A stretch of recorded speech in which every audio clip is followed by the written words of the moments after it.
boy, Bvoy. You already know what it is. Best versions of yourself. That's what I'm trying to make y'all. Listen up and I help you learn something to help you use in your everyday lives to help improve and further along. When you get to master it, you can help your peers improve, and then if you got kids, you can help your kids improve. I'm always just trying to help out the people and get back to what they originally always knew, and unlock all the doors that were closed that we didn't know we had the keys to. That's what B-Voy is. So, Jacoby, what you know about the woman in the red dress? She can be many things. She can mean many signs, you know. Yeah. I like to refer to her as the distraction assassin. You know? Okay. That one that steps in front of you when you're doing something right, or where somebody's trying to cover something up, so to send lady to do the smoke and mirrors act, you know. Okay. Mm-hmm. Yeah, I think I'm with you there. You know, those of you guys that are listening, Yeah. the woman in the red dress is from the Matrix. Right. They in the Matrix. Neo's been pulled out. Right. Morpheus is showing him the ways. Mm-hmm. Morpheus takes him into the simulation to help him with his training. And Morpheus is telling him this and that. And then he says to Neo, were you paying attention? Or were you looking at the woman in the red dress? Yeah.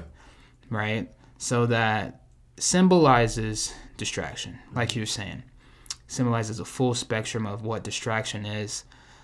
There's a lot of things that happen in our lives. You know, I would say, to make it really simple, you ever been in a good conversation with somebody? Yeah. You guys are getting deep, you know, talking about the wonders of the world, questions that need to be asked, this and that.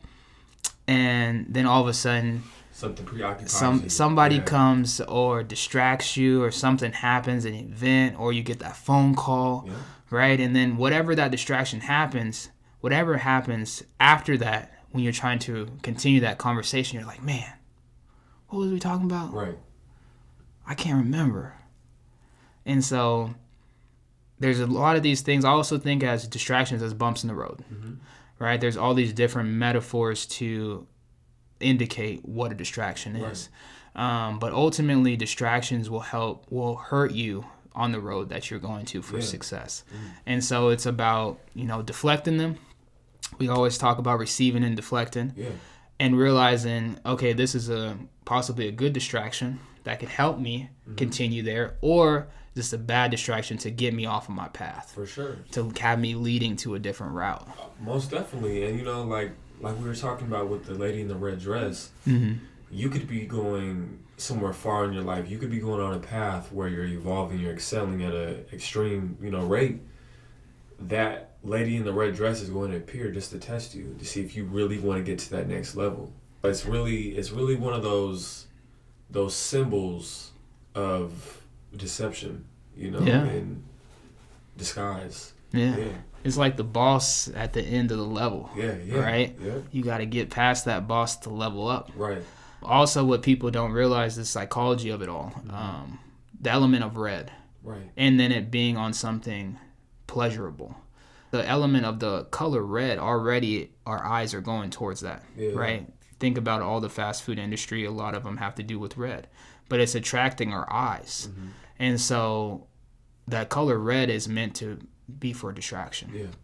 In a sense. I won't say all elements, but color of pleasure. Yeah. It's meant to draw you in. Think about, you know, red bottoms, or just, once again, the element of red is I want to look that direction. Or stop sign, red light, right? All these different things that have to deal with the color red. When you start looking into it, you know, lust, desire, you know, greed, power, you know, red.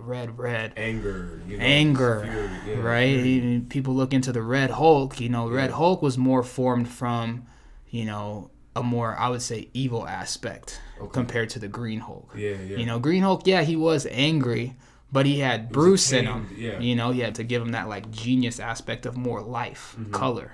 The red was more like, I'm angry, blah, blah, blah. I'm out for vengeance, revenge, all these different things. So red dress, you know, don't only look at those as just distractions, but look at the bigger spectrum of it all. You know, have a clear sight of where you want to go. The more you develop your clear sight, the more you'll have clarity. And to know like, oh, this is a distraction and I'm going to choose not to let this distraction throw me off my path. Right. And so once you're able to identify what that is, you'll be able to say, oh, I'm going to keep my head on this time. And then when you can do that, that distraction can become an omen, and you could see it as a tool to get you and, further into your life. So next time you do come across that distraction, you're like, okay, I've been here before. I've seen this pattern. Yeah. The red always comes around when I'm going somewhere deep down the rabbit hole. Exactly. Yeah. And I look at this can be compared to cravings. Yeah. Right? True that. Let's take it to another level. Your cravings are your body saying, I want this. Mm-hmm. But your higher mind, your other part of you is like, oh, I don't need that. Yeah. It's not good for me.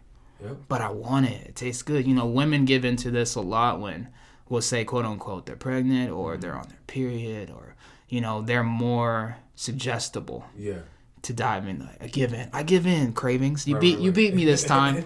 Damn. But, they don't mind it. And we all have like our cravings, but our cravings, are a part of us that our body got used to. Mm-hmm. Right. But when we're starting to live our healthier lifestyle, getting rid of those cravings is hard. Yeah. But we're aware now that our body wants these things that aren't helping it. Mm. So now I have to retrain the body to not think about, we'll say, quote unquote, these distractions that wasn't helping the body grow. Yeah. And so there's these elements that you can be aided to the distraction level, right?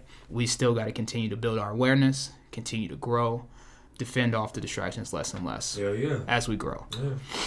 Also, to sidetrack, we wanted to get on the point. Once we start evading these distractions, now we get into that sense of a flow.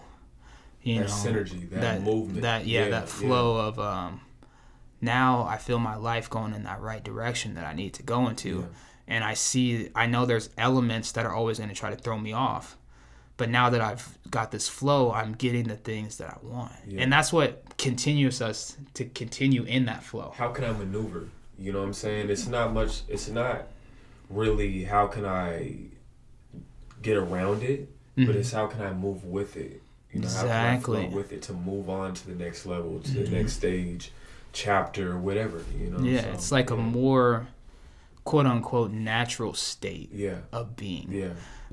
And when you at that natural state of being more connected to source, just like the animals like we were talking about earlier, it's just you move different. Mm-hmm. You walk different. It's a more higher sense of self. Right. I wasn't going to say purpose, but self is the right word for it. It's like you're diving into knowing of who you are. Who are you? Right.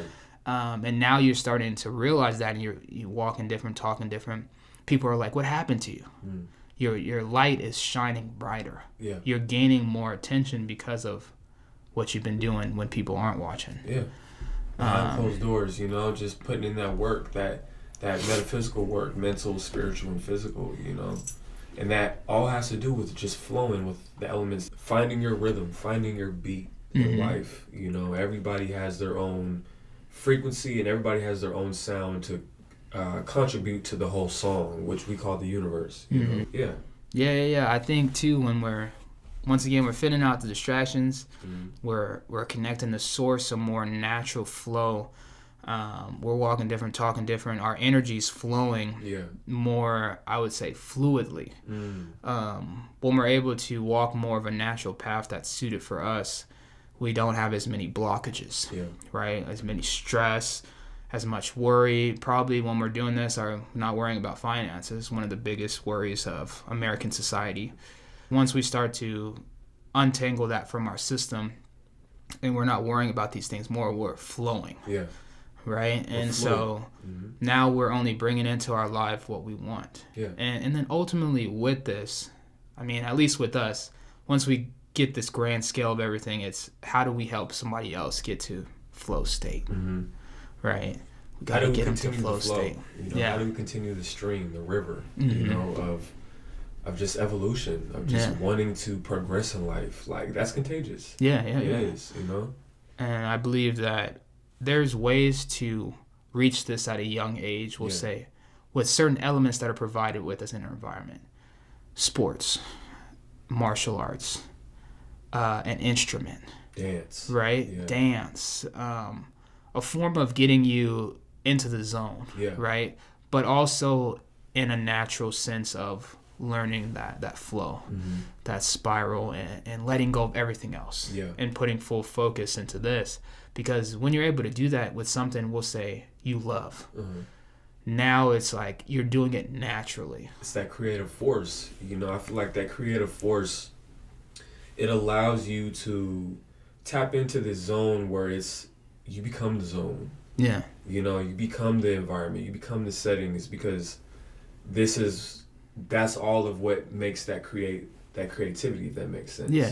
So you're able to dive into more of your creative juices when you're in a state, your mind is in that, I love what I'm doing. Right.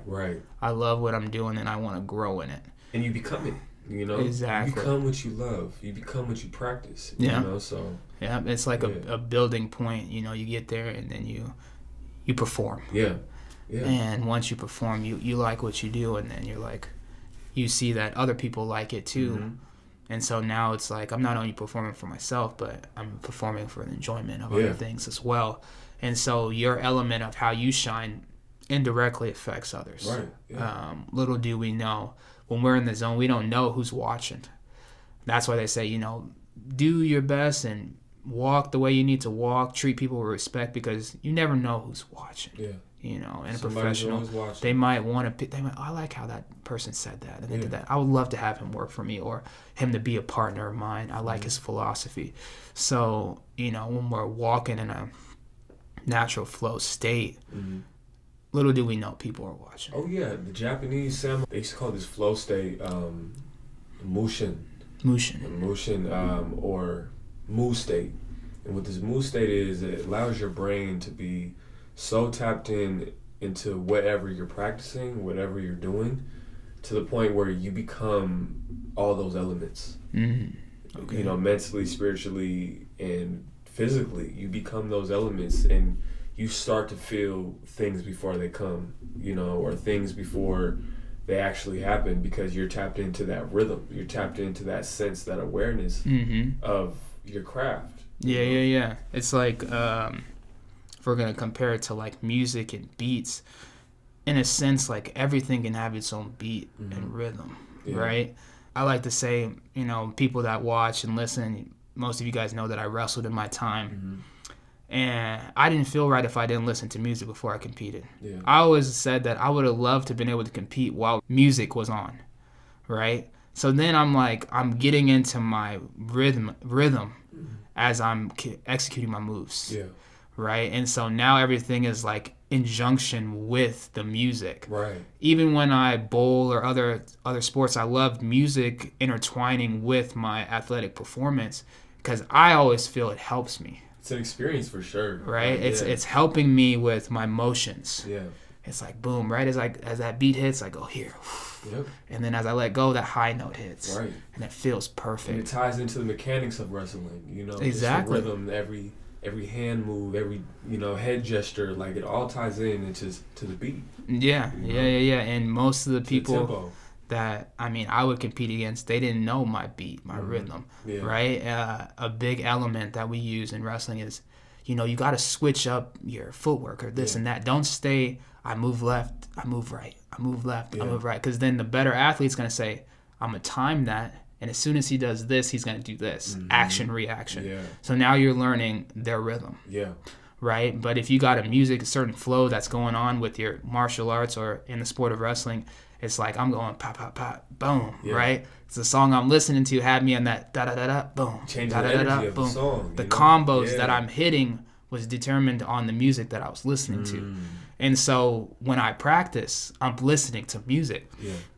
Because then I'm doing my combinations based on the music I listen to, or figuring out my rhythm. For sure. Depending on the music that I was listening to. And so then when I got into the match, that was my rhythm. You know, boom, I started moving my feet, I started moving left, I started moving right, hit fakes, and boom, then I hit that reaction. It's an organized, like... It's an orchestra, It's an orchestra, yeah. And people got to look at that more. Like, figure out how to align, we'll say, a little bit, quote unquote, the law of rhythm. Yeah. You know, and you learn that through doing something you enjoy and love. But also understanding the law of rhythm can also hit this perspective of, I understand that there's going to be highs and lows. Yeah. I understand that there's going to be distractions, Mm-hmm. bumps in the roads. That's okay. I'm not going to force it to come. I'm not going to force it to go away. I'm allowed to come and go when it pleases. I'll observe it. Right? Yeah. I'm there with it. It's part of life. Yeah. Once we learn to flow with that law of rhythm in that sense, whatever we do and execute will be easy. Right. Well, easier. Yeah. We'll say that because we know that good and bad can come. But it's the law, right? Flow with it. Flow with it. That's what we've been saying the whole time. Flow with it. Because when you flow with it, you go with it, you know? Yeah. So ride the wave. ride the wave. Ride the wave. It's going to go up. It's going to come down. Yeah, and, and another thing with, just with riding the wave, like, yeah, you're going to get hit with some storms. You're going to get hit with some turbulence, some rocks that are in the way. Mm-hmm. But if you can learn to maneuver through it, if you can learn to flow through it, or just to reach your arms over, this way, to reach your arms over that way to get out of harm's way, you're flowing. You know what I'm saying? You got to go with the current. Yeah. Yeah. It's an art. It's an art. It's an art. But we all take part in art all the time. Oh, for sure. Right. Everything that we do, in a sense, could be a form of art, especially if it's something of your expertise. Yeah. Who says what you're doing isn't art? It's all about the perspective. This Where's right it now, coming from? is a form of art. The art of communication, the art of sharing thoughts, or our wisdom or our philosophy. That's an art within itself. Exactly. They say paints a picture. Yeah. Right? Yeah. Our words can paint pictures. And then you see pieces of art that, like, what do you see from this? When I was doing this is what my thought process was. Or this is the words that came. Hell yeah. Just, I like to use Bruce Lee for an example. Like, I don't like to consider him a fighter. I don't like to consider him a combat specialist. I like to say that he's an artist, first and foremost. Okay. He knew how to express color and vibration through his body, through his moves, through his Tai Chi, or is it his Qigong, or just expressing these crazy, supernatural feats. Like, that's art. Yeah. That's art, and part of that art is like disciplining your mind and to paint a certain way, or to sway a certain way, or to move in a certain fashion, to where when you do get onto that canvas and you know what you want and how you want to do it, it becomes quick. Yeah. It's easy, Yeah. so it's like that art of, mastery. Yeah. Or any control. Control and mastery of self. Knowing what you want to do and you do it. Yeah. And you're learning every aspect of the way. Right. This is, when it comes to me, this is how me ticks. And this is what hurts me. This is what helps me. Right. How do I wake up in the morning? What am I thinking about? Do I go to my phone right away? Or do I think about how I'm going to set the tone for the day? Yeah. Right. That mastery itself is an art. Yeah. Just understanding and unraveling, what you could do better at, or what you could improve on, is and to calculate that and also to reflect on that is a lot of beauty within that. Exactly. Itself. Yeah. I know from you guys that listen, it's like I speak on it being an everyday process, but we do have to have days where we just relax. Yeah. We stress too much. Yeah. Just everyday things going on in the world and just society. If we can just talk about or inspire people to want to just find better ways to relax, or just find your zone, that might be easier for you to maneuver through the stress. Exactly.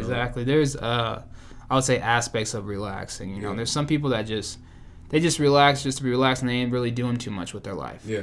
I like to say we have to earn relaxation. Yeah. So on our days that we're not relaxing, we're working. We're working on self. We're working on our career, helping our kids, helping the environment that's around us. So when we do relax, it's like I need to take a day off. Yeah. Right. Boom. I'm gonna sit, put my feet up. My house is clean. I've been doing what I need to do. I'm gonna relax today. Let my brain relax. It needs a day. So having that recovery day. And even a sense, it could take 2 to 3 days. That's what I was listening to something the other day, and they said, who said that the weekend needs to be 2 days? Who said that? Who made that establishment? Right? Trevor Noah, I think that he's the one that said it. But he said, who came up with that? Why don't we have at least 4 days? Yeah. one day to recover, one day to party, one day to relax and get our minds right for work. Yeah. Right? And then, boom, we back at it. And so, you know, letting our minds digest and then get prepared and continue to grow. Break it down just like a muscle so it can get stronger. Yeah. Right? More firm. Exactly. Yeah. Firm and strong. For sure. Okay. I think we're gonna... Bvoy.